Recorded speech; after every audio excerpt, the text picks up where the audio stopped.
जब तुम डर के बिना विचारों के कोहरे से मुक्त होकर अपने भीतर झांकते हो तो वहां तुम्हें कोई स्पष्ट दिशा दिखती है, कोई ऐसा केंद्र बिंदु जिसे तुम पहले बाहर खोज रहे थे लेकिन वो भीतर छुपा था। और तब समझ आता है कि जैसा सोचोगे वैसा बनोगे, जैसा देखोगे वैसा कहोगे और जैसा कहोगे वैसा करोगे। और वही कर्म बार बार दोहराया गया तो वो व्यवहार बन जाएगा। वही व्यवहार तुम्हारे चरित्र को आकार देगा और वही चरित्र अंततः तुम्हारा भाग्य बन जाएगा। इसीलिए विचारों पर सजग रहना कोई साधना नहीं, ये तो जीवन की रक्षा है। अगर तुमने अपने भीतर आने वाले हर छोटे विचार को उसी क्षण पहचान लिया और उसके बीज को वहीं कुचल दिया तो वो विशाल झाड़ नहीं बन पाएगा जो तुम्हारी बुद्धि को ढक ले। और अगर तुमने ये नहीं किया तो फिर वही विचार एक दिन इतना बड़ा होगा कि वो तुम्हारे अस्तित्व को निगल जाएगा। पर ये सब जानकर भी मन फिर कहता है तू तैयार नहीं है, तू अभी भी छोटा है। पर हर बार जब मन कहता है तू नहीं कर सकता, वो बस इसलिए होता है क्योंकि तुम करने के एकदम करीब होते हो।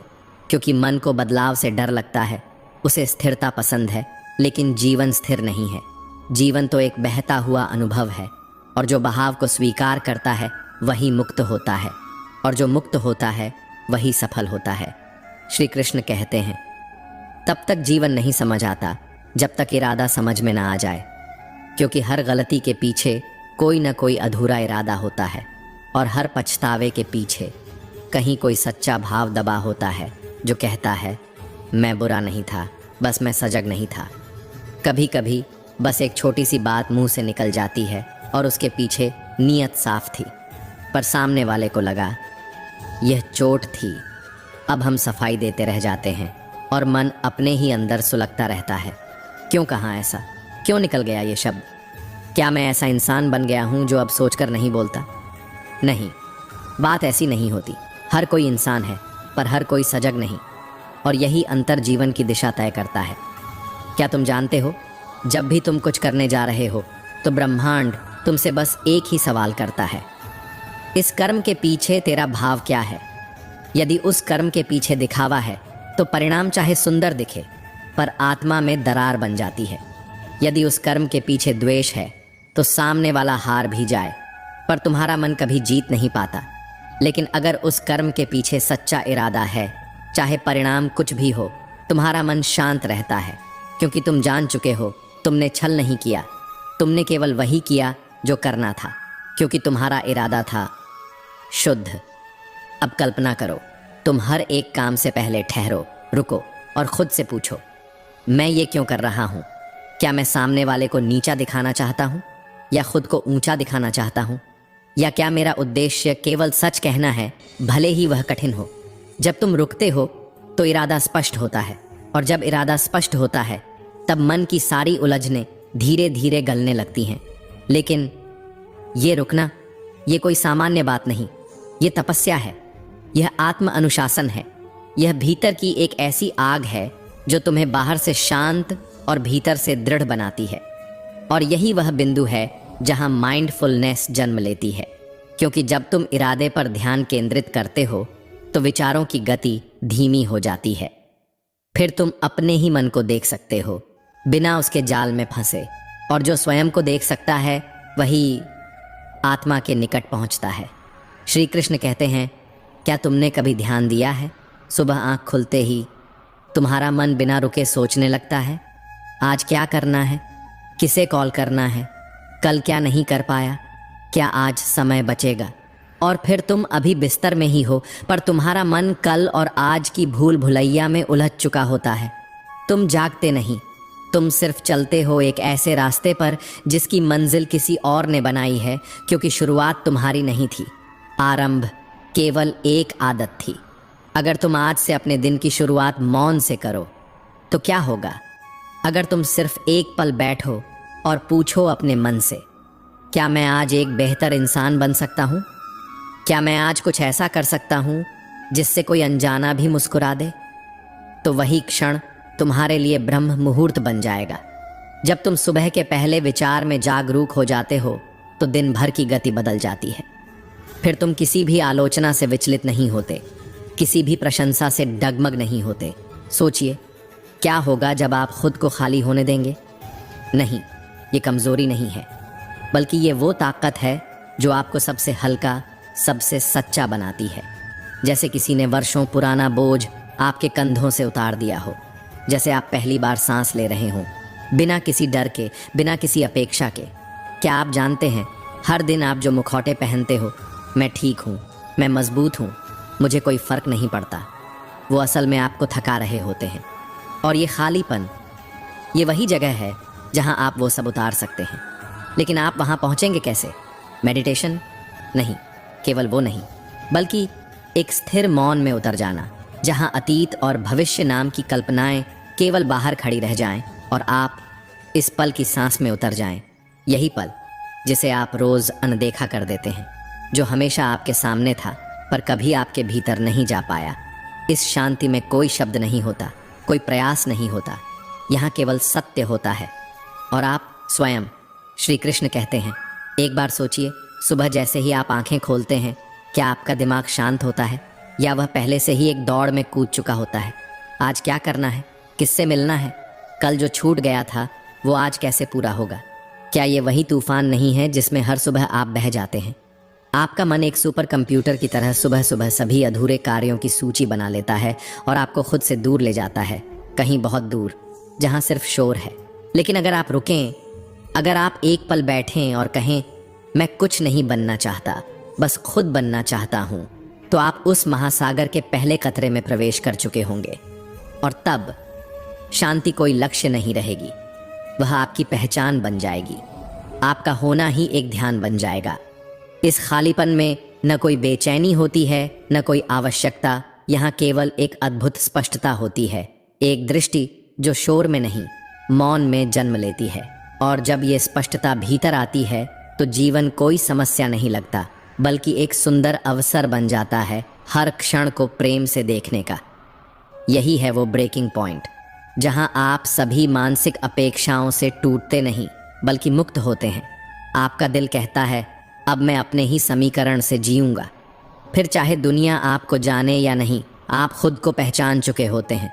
और यही सबसे बड़ी शांति है।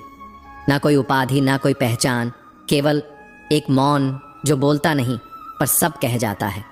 और तब आपको न अतीत सताता है, न भविष्य डराता है, क्योंकि आप इस पल की गोद में होते हैं, बिल्कुल वैसे जैसे कोई बच्चा अपनी माँ की बाहों में। इस मौन की कोमलता किसी म्यूजिक की तरह नहीं है, बल्कि वो सन्नाटा है जिसमें आत्मा गाती है। और जो इस गीत को सुन लेता है वो दुनिया से कुछ भी नहीं चाहता, क्योंकि उसके भीतर सब कुछ पहले से ही मौजूद होता है। तो बताइए, क्या आप तैयार हैं इस खालीपन को अपनाने के लिए? क्या आप भीतर उतरने की हिम्मत रखते हैं? क्योंकि एक बार जब आप उतर गए तो फिर ऊपर लौटने की कोई ज़रूरत नहीं होती। श्री कृष्ण कहते हैं, कभी कभी तुम लड़ते हो वहाँ जहाँ हारने की ज़रूरत होती है, और कभी कभी तुम शांत हो जाते हो वहाँ जहाँ तुम चिल्लाना चाहते हो। लेकिन क्या तुम्हें कभी यह एहसास हुआ है कि जीवन में सबसे गहरा परिवर्तन तब आता है जब तुम कुछ नहीं करते, सिर्फ स्वीकार कर लेते हो?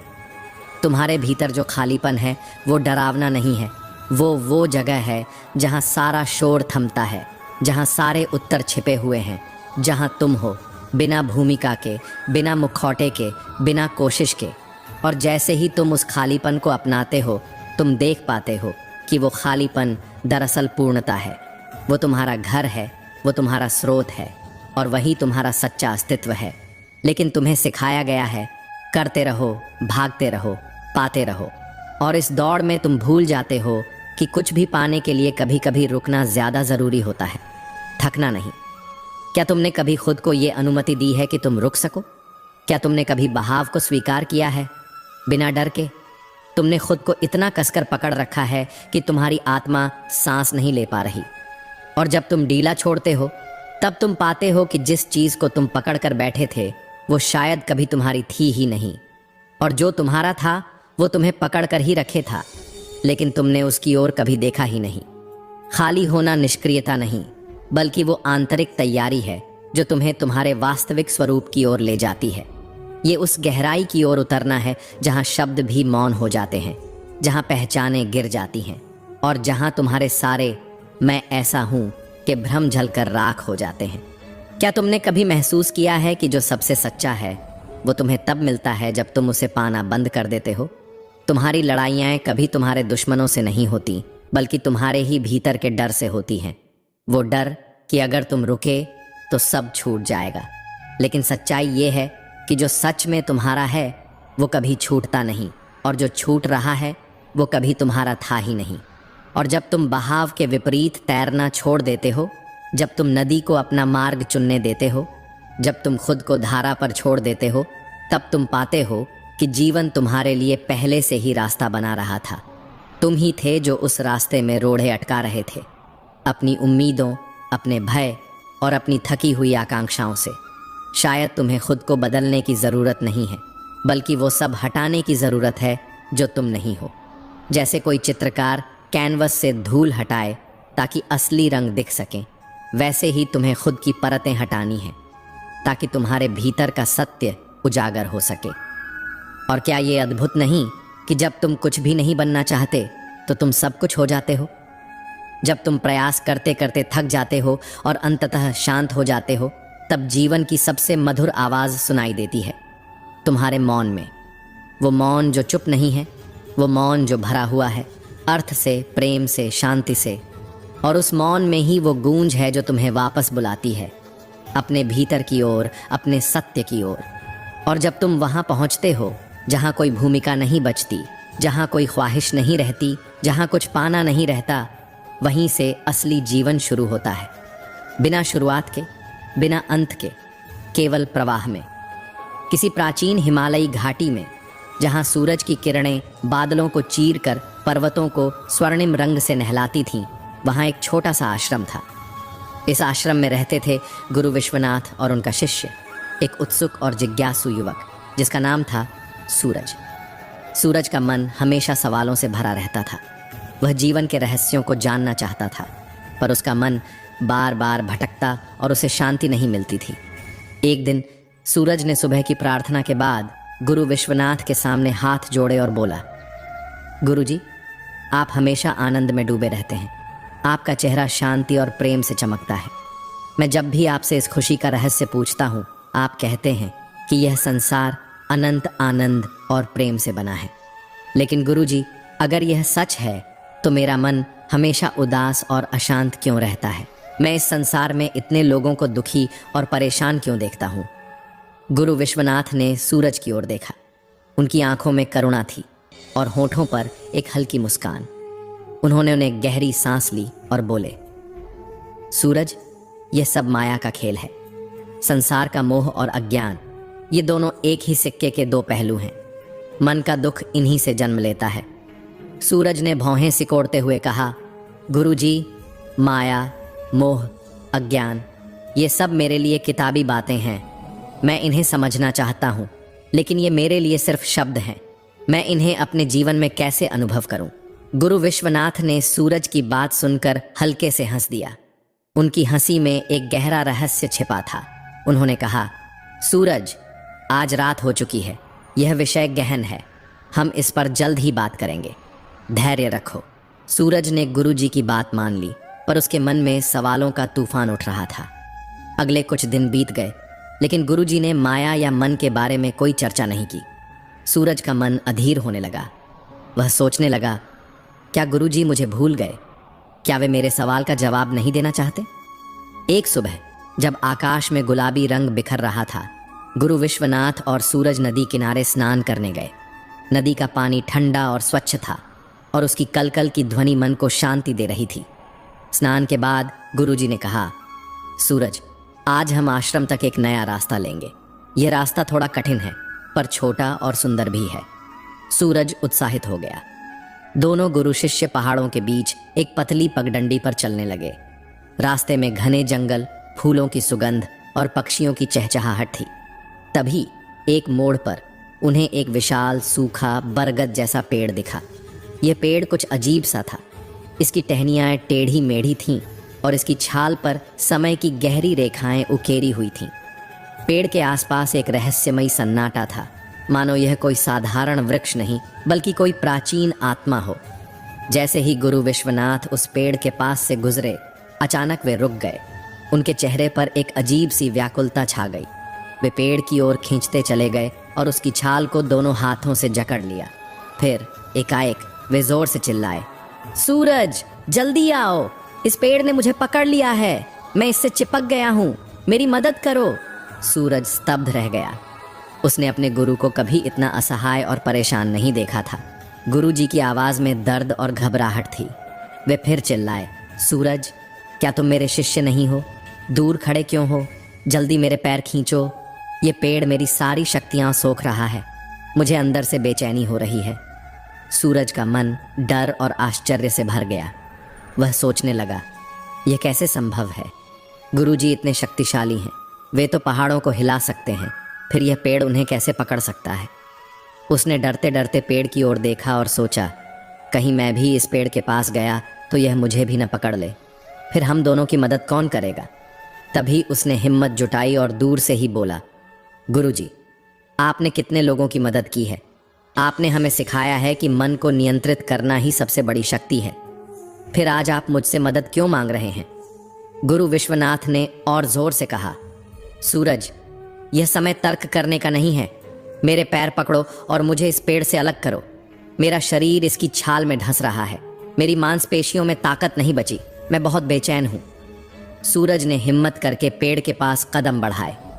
उसने गुरुजी के पैर पकड़े और पूरी ताकत से खींचने की कोशिश की, पर गुरुजी हिले भी नहीं। सूरज का मन अब और उलझ गया। वह थककर रुक गया और गहरी सांस लेते हुए बोला, गुरुजी, ये कैसे हो सकता है? एक सूखे पेड़ में इतनी ताकत कहाँ से आएगी कि वह आपको पकड़ ले? आपने ही तो अपने हाथों से पेड़ को जकड़ रखा है, फिर आप मुझसे मदद क्यों मांग रहे हैं? सूरज की बात सुनकर गुरु विश्वनाथ की आंखों में एक चमक आई। उन्होंने तुरंत पेड़ छोड़ दिया और जोर से हंसने लगे। उनकी हंसी जंगल में गूंज उठी। सूरज हैरान था। उसने पूछा, गुरुजी, यह क्या था? गुरु विश्वनाथ ने सूरज के कंधे पर हाथ रखा और बोले, यही माया है सूरज। जैसे मैंने इस पेड़ को पकड़ रखा था और कह रहा था कि यह मुझे पकड़ रहा है, वैसे ही हम अपने मन को पकड़ लेते हैं और कहते हैं कि मन हमें परेशान कर रहा है। गलत विश्वास में जीना ही माया है।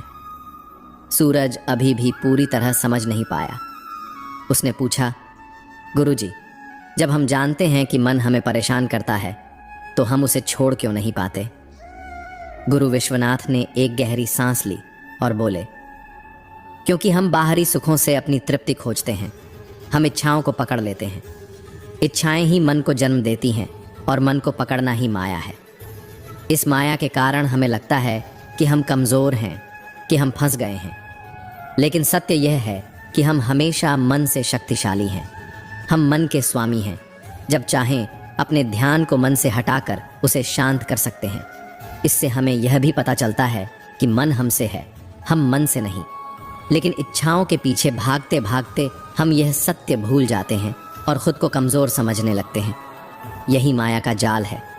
सूरज ने उत्सुकता से पूछा, गुरुजी, हम इस भूलने को कैसे रोकें? मन से दूरी कैसे बनाएं? जीवन के 4 सबक गुरु विश्वनाथ ने सूरज को पास की एक चट्टान पर बैठाया। सामने नदी बह रही थी और सूरज की आंखों में सत्य को जानने की ललक थी। गुरुजी ने कहा, सूरज, मैं तुम्हें 4 सबक दूंगा। इन्हें अपने जीवन में उतारो और माया का जाल तुम्हें कभी नहीं फंसा पाएगा। पहला सबक, जो मान लोगे वही सत्य है। सूरज, अभी तक तुमने यह मान लिया था कि मन तुम्हें परेशान करता है, इसलिए तुम उसके सामने कमज़ोर महसूस करते थे। अब से हर पल स्वयं को याद दिलाओ कि तुम मन के स्वामी हो। जहाँ तुम ध्यान देते हो, मन वहाँ जाता है। अगर तुम अपनी सांसों पर ध्यान दो तो मन शांत हो जाता है। हर दिन सुबह उठकर और रात को सोने से पहले यह सत्य दोहराओ, मैं मन का स्वामी हूँ और मन मेरा सेवक है। इस विश्वास को अपने हृदय में उतारो और तुम माया के जाल से मुक्त हो जाओगे। दूसरा सबक, शिकायतों से दूर रहो।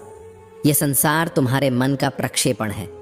मन की आदत है कि वह अपनी कमियों और चिंताओं को संसार में देखता है। अगर तुम चिंताओं पर ध्यान दोगे तो वे तुम पर हावी हो जाएंगी। तुम्हें हर जगह दुख और परेशानी दिखेगी। यहाँ तक कि बड़े बड़े आध्यात्मिक साधक भी इस जाल में फंस जाते हैं। वे संसार की समस्याओं को देखकर भ्रमित हो जाते हैं, क्योंकि वे यह भूल जाते हैं कि वे अपने मन की कमियों को बाहर देख रहे हैं। इसलिए जब भी कोई शिकायत मन में आए उसे धन्यवाद दो। कहो, यह मन है जो शिकायत कर रहा है, मैं केवल इसका साक्षी हूँ। इस सत्य को बार बार महसूस करो। इससे तुम्हारे और मन के बीच दूरी बन जाएगी और तुम्हें शांति मिलेगी। तीसरा सबक, साक्षी बनो। मन एक नदी की तरह है, सूरज। उसके विचार लहरों की तरह आते हैं और चले जाते हैं। तुम उस नदी के किनारे पर खड़े साक्षी हो। जब तुम विचारों में उलझते हो तो तुम नदी में कूद पड़ते हो और लहरों में बहने लगते हो। लेकिन अगर साक्षी बने रहो तो तुम शांत रहोगे। हर दिन कुछ समय ध्यान में बिताओ। अपनी सांसों को देखो, अपने विचारों को देखो, पर उन्हें पकड़ो मत। धीरे धीरे तुम्हें एहसास होगा कि तुम विचारों से अलग हो। यही साक्षी भाव तुम्हें माया से मुक्त करेगा। चौथा सबक, प्रेम और कृतज्ञता में जियो। माया का सबसे बड़ा शत्रु है प्रेम और कृतज्ञता। जब तुम अपने जीवन के हर पल के लिए कृतज्ञ हो, जब तुम हर व्यक्ति और हर परिस्थिति में प्रेम देखते हो, तो माया का जाल टूट जाता है। हर सुबह उठकर 3 चीज़ों के लिए धन्यवाद दो।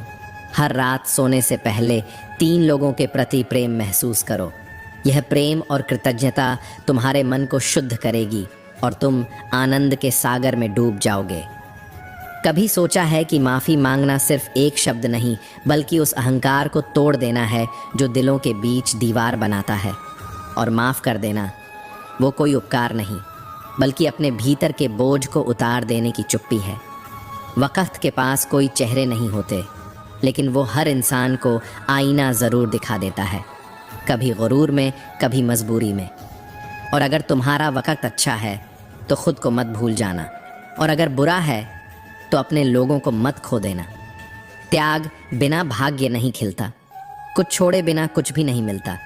जो देना नहीं चाहता वो लेने का हक़ कैसे पा सकता है। लेकिन देखो तो सही, लोग बिना बीज बोए फल की उम्मीद में पूरी उम्र गंवा देते हैं। श्री कृष्ण कहते हैं, रिश्ते हों या बर्फ़, दोनों को टिकाए रखने के लिए ठंडक चाहिए। गर्मजोशी की अति पिघला भी सकती है और ठंड की कमी तोड़ भी सकती है। पैसा हमारे पास होता है, लेकिन खर्च हम हो जाते हैं। कितना अजीब है, जब दुख आता है तो हम वहीं ठहर जाते हैं, और जब सुख आता है तो रास्ता भटक जाते हैं। जिसका सच तुम्हारे दिल ने महसूस किया हो, वो इंसान तुम्हारे लिए कभी गलत नहीं हो सकता। यही तो है उस आत्मीयता की सच्ची पहचान। जिंदगी का रथ तेज है, पर लगाम बहुत है। अपने ही अपने पर इल्ज़ाम लगाने लगते हैं। शिकायतें इस कदर बढ़ जाती हैं कि लगता है उम्र कम है और इम्तिहान बहुत है। वक़्त ने सिखाया कि लोग भी बदलते हैं, जैसे बदलता है मौसम, जैसे सूखता है पत्ता। और कुछ दर्द ऐसे होते हैं जो सांस लेने नहीं देते, और कुछ फ़र्ज ऐसे होते हैं जो मरने भी नहीं देते। सुख उसका नाम है जो है उसे जी लेना, दुख उसका नाम है जो है उससे और चाह लेना। तजुर्बे की स्याही से लिखा है, नया दर्द अक्सर पुराने घावों की दवा बन जाता है। मंजिलें पास से गुजर गईं, हम दूसरों को रास्ता दिखाते रह गए। शायद यही सबसे बड़ा त्याग होता है, खुद को खोकर औरों की राह बनाना। जिनके पास बांटने की ताकत होती है वही कहानी बनते हैं, बाकी तो बस श्रोता रह जाते हैं। अजीब हो गई है ज़िंदगी, अब खुश देखना खुश रहने से ज़्यादा ज़रूरी हो गया है। और बुद्धिमत्ता का सबसे बड़ा लक्षण यही है कि तुम बुद्धिमान हो, पर ये बात सिर्फ तुम्हें पता हो। कभी कभी जिनके साथ के लिए हम तरसते हैं वो किसी और को खुश करने में व्यस्त होते हैं, और फिर हम समझते हैं कि अकेलापन सज्जा नहीं है, बल्कि एक सच्चाई है जो समय पर सबको मिलती है। रिश्ते टूटते नहीं, तोड़े जाते हैं, और टूटाने वाले अक्सर इल्ज़ाम गढ़ लेते हैं। किस्मत को कोसना आसान है, दूसरों को दोष देना भी, लेकिन जो सपने तुम्हारे हैं उन्हें पूरा करने की जिम्मेदारी भी तुम्हारी होनी चाहिए। और फिर तुम पूछते हो, ज़िंदगी इतनी अजीब क्यों है? शायद इसलिए क्योंकि तुम उम्मीदों से भरे हुए हो, लेकिन स्वीकार की तैयारी नहीं रखते। शायद इसलिए क्योंकि हम उन चीज़ों को थामे रहते हैं जिन्हें जाने देना चाहिए था, और जाने देते हैं उन्हें जिनके साथ जीना था। अब बताओ, क्या कभी तुमने उस खाली जगह को गले लगाया है जो तुम्हारे भीतर हर रोज़ कुछ कहती है? क्या तुमने कभी स्वीकारा है कि दर्द भी एक दिशा है और फ़र्ज़ एक वजह? कभी कभी इंसान का टूटना ज़रूरी होता है, ताकि वो अपनी असली आवाज़ सुन सके। धुआं भी ढूंढ ही लेता है अपना वजूद, कभी किसी के भीतर घुटकर, कभी आसमान में उड़कर। एक अच्छा इंसान भी अक्सर हार जाता है, क्योंकि वो हर किसी को अपने जैसा समझ लेता है। मनुष्य का मन, तृष्णा का घड़ा, समुद्र और श्मशान, ये चारों कभी नहीं भरते, और दुनिया इन्हीं चारों से सबसे ज्यादा संचालित होती है। सबको तुम्हारी गलती दिखती है, पर किसी को नहीं दिखती तुम्हारी आंखों की नमी। कोई नहीं पढ़ता तुम्हारे आंसू, कोई नहीं सुनता तुम्हारी चुप्पियां, क्योंकि दर्द की भाषा अब फैशन नहीं रही। श्री कृष्ण कहते हैं, इंसान दो वजहों से बदलता है, जब कोई खास आ जाए या जब कोई बहुत खास हमेशा के लिए चला जाए। और बदलाव अक्सर उसी वक्त आता है जब दिल की ज़मीन दरक जाती है। सबसे बड़ा पाप है अन्याय सहना, और सबसे बड़ा अपराध है गलत से समझौता करना। रात की मुट्ठी में सुबह भी होती है, लेकिन पहले अंधेरे से दोस्ती करनी पड़ती है। ज्ञान कहता है जीभ से लगी चोट कभी नहीं भरती। विज्ञान कहता है सबसे जल्दी वही ठीक होती है। शब्दों की मार तलवार से तेज होती है, मगर लोग सिर्फ खून देखते हैं, घाव नहीं। जब कोई इंसान अचानक बदल जाए तो समझ लो वो अब तुम्हें नहीं, तुम्हारी कोई चीज़ चाहता है। और जब आप अपनी परेशानी की वजह दूसरों को मानते हो, आप अपनी परेशानी को पालते हो, हल नहीं करते। ईश्वर मेरे बिना भी ईश्वर हैं, लेकिन मैं ईश्वर के बिना कुछ नहीं। जहाँ उलझो वहीं सुलझो, यही पहला धर्म है। जो है उसमें संतोष करो, यही पहला योग है। जो करेगा वही भरेगा, यही पहला न्याय है। कुछ रिश्ते न मुनाफा देते हैं न नुकसान, लेकिन वो जिंदगी को अमीर बना जाते हैं। चाय वाले ने पूछा, साहब चाय के साथ क्या लेंगे? जुबां पर लफ्ज़ ठहर गए, बस ये सोचते हुए कि पुराने यार मिलेंगे क्या। कई बार रिश्ता दो लोगों की जिद के सामने कमज़ोर पड़ जाता है, जैसे रेशम की डोरी लोहे की बेड़ियों से टूट जाए। ताश का जोकर और अपनों की ठोकर बाजी घुमा देते हैं, और हम समझ ही नहीं पाते कि हारे क्यों। दुनिया धोखा देकर समझदार बन गई, और हम भरोसा करके गुनहगार कहलाए। भले ही भगवान देर से देते हैं, मगर जब देते हैं तो सबसे बेहतर देते हैं, क्योंकि ईश्वर अवसर नहीं देते, वे परीक्षण देते हैं जिनमें छुपे होते हैं सारे अवसर। और ये दुनिया, यहाँ शांति बेचने वाले भी शोर मचाते हैं। हर बार जब तुम टूटते हो, समझो कोई परत गिर रही है और कोई नया सत्य जन्म ले रहा है। कभी ये मत समझना कि तुम अकेले हो, क्योंकि जो अकेले चलता है वही काफिले का रास्ता बनाता है। और हाँ, जिंदगी बड़ी अजीब होती है। जब तक समझ आती है तब तक वो बीत जाती है, और जब बीत जाती है तब जाकर समझ आती है कि असली दौलत वो नहीं थी जो हमने कमाई, बल्कि वो थी जो हमने खोई। बिना जाने, बिना रोए, बस निभाते निभाते। जो चीज़ तुम्हें तोड़ नहीं पाती वही तुम्हें गहरा बना देती है। श्री कृष्ण कहते हैं, जब समय विपरीत हो तब शांति सबसे बड़ी ताकत होती है, क्योंकि जो होना है वह होकर रहेगा, और जो नहीं होना वो लाख चिल्लाओ कभी नहीं होगा। तुम्हारे पास जो है वह अगर तुम्हें संतोष नहीं दे पा रहा, तो दुनिया की कोई दौलत तुम्हें स्थायी सुख नहीं दे सकती। जो आपसे जलते हैं उनसे घृणा मत करो, वो इस भ्रम में जीते हैं कि तुम उनसे बेहतर हो। यह भ्रम ही तुम्हारी असली जीत है। रिश्तों में सबसे प्यारा रिश्ता वो होता है जहाँ गलती के बाद हल्की सी मुस्कुराहट और एक छोटी सी माफ़ी सब कुछ फिर से पहले जैसा कर देती है। समय रेत की तरह होता है, वह फिसल जाता है अगर उसे कसकर न थामा जाए, और रेत वापस कभी हाथों में नहीं आती। पल लौटते नहीं, यादें चुभती हैं, और अफसोस सबसे भारी बोझ होता है। जो मुस्कुराकर मुश्किलों का सामना करते हैं, किस्मत खुद उनकी गुलाम हो जाती है, क्योंकि हिम्मत वाले लोग किस्मत के पीछे नहीं भागते, किस्मत उनके आगे चलती है। मुश्किल राहें भी तब आसान हो जाती हैं जब हर कदम पर अपनी पहचान बनानी हो। किसी को निकलते ही मंजिल मिल जाती है।